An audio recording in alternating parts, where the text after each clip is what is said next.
Buddhism is a religion is by nature associational, and that is also not subject to correction by my Lord Justice Amanullah. My Lord. When Prophet Muhammad also had a revelation, my Lord, converse with his family members and friends and convert them, my Lord, to his thinking.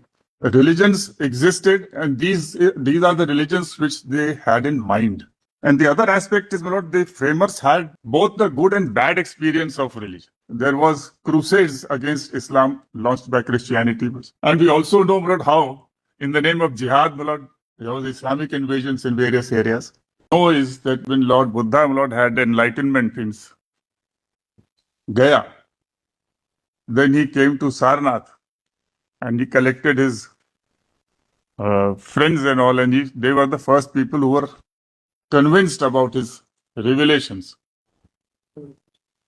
And that's how, my Lord, Buddhism. So Buddhism is a religion is by nature associational, and that is also, my Lord, subject to correction by my Lord Justice Amanullah, my Lord. When Prophet Muhammad also had a revelation, my Lord, he also, my Lord, had to converse with his family members and friends and convert them, my Lord, to his thinking. And that's how, my Lord, it spread. So when 25:1 talks of religion, the lodestar is religion. Conscience, profess, practice, propagate religion. This constitution was not being made in vacuum.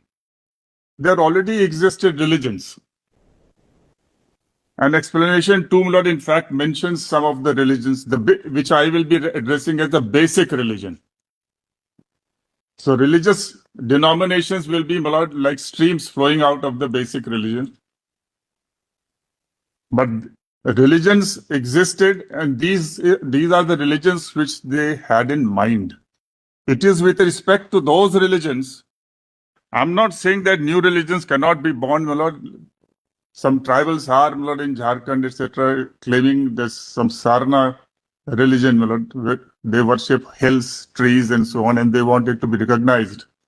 And state of Jharkhand has recognized, but central government is not yet recognized it.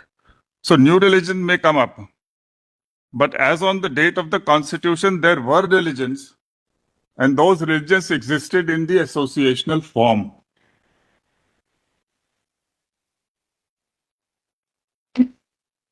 And the other aspect is, my Lord, the framers had both the good and bad experience of religion. There was a time, my Lord, in the 16th century, my Lord, when state power was emerging. Then it was asking for separation from religion. Religion, my Lord, was controlling the states, especially in Rome, my Lord. In India, and also we have seen that many kings, my Lord, they used to declare state religion. Like King Ashok, my Lord, he declared Buddhism as a state religion. So all the kings used to have the moment the regime changed, they would recognize the religion according to their choice. And they experienced, my Lord, what amount of bloodshed there had been, my Lord, in the struggle between Catholics and Protestants in Europe. Millions died in that battle to establish supremacy or their own existence. We also know, my Lord, how there was crusades against Islam launched by Christianity.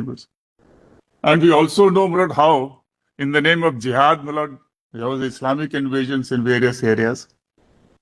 So as far as in India is concerned, my Lord, we have a long period of growth of religion. More or less, there was conflicts, but largely, my Lord, the denominations, the various philosophies, our evolution was based more on debates. Like Shankaracharya came to Varanasi and had a great debate with Mandan Mishra, and he made his wife, my Lord, the judge, the first lady judge, my Lord, of Bharat. So it was more on debate. I'm not saying there were no conflicts with Buddhism, etc. There have been conflicts. But far unlike that, we experienced clash of civilization and religious clash when, my Lord, we were colonized for a long period of 800 years. first by the sultanates, then the Mughals, and then the British. So this clash also, my lord, was the experience at the time when this constitution was being framed. Simultaneously, we were witnessing civil war because Muslim League had decided, my lord, to get the partition of this country based on religion. And they formed the Islamic Republic of Pakistan. So this negative experience was very much alive when this constitution was being framed. On the other hand, my lord, our civilization, if it is surviving today, we owe a lot, my lord, to the Hindu religion, the religious denominations, the bhakti movements, and the great acharyas. My lord. It is because of them, my lord, that this civilization is alive. Otherwise, there were enormous attacks, my lords, on this our civilization. So therefore, this was a positive aspect of religion, and that's why, my lord, the framers have placed the religious denomination separately and conferred or recognized their right. Religion existed before the constitution. It's not a gift of the constitution. So 26 is a recognition of that. These denominations have united the country. So the unity aspect, religion unites, religion also divides. These are the two aspects which were born by them, which were very much alive in their mind when this various structure was framed. Public order was required so that we don't have the civil wars of the kind which we were having. So that without that, there can't be fraternity, there can't be secularism, the different religions cannot interact, cannot fraternize. Therefore, we need public order. The one and only aspect on which Article 26, if we look at closely, the three heads, public order, morality, and health. Public order and health are actually facilitative. They are not limitations at all. In order to practice our religion, we need peace, harmony. So public order and health, if there is some pandemic, like COVID, then the state has to facilitate the exercise of religious rights. So there is one and only one head on the ground of which there can be interference, that is morality.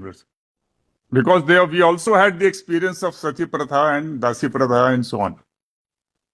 And as time comes, the new dimensions, new false lines may be discovered, and therefore morality is the one and only ground. And therefore they wanted really to strengthen. So my request is that with this objective which they had in mind, please